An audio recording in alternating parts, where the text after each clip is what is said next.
Hey guys, Victor here with Lightspeed Construction. Here at this roof that we did. It was a GAF charcoal roof. So you can see here, this roof did have 2 levels on it.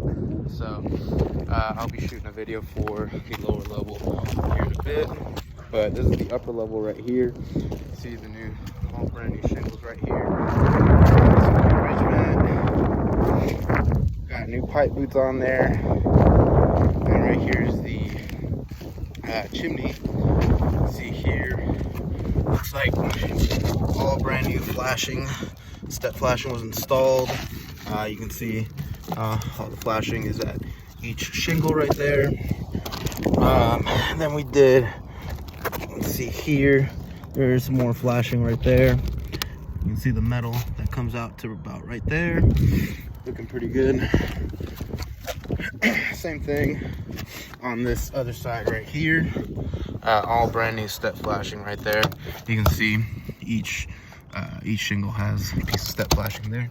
Make sure no water be getting in anywhere. So I got that all taken care of. Overall, this roof's looking pretty good right here. And I'll be shooting that video for the bottom portion here in a bit.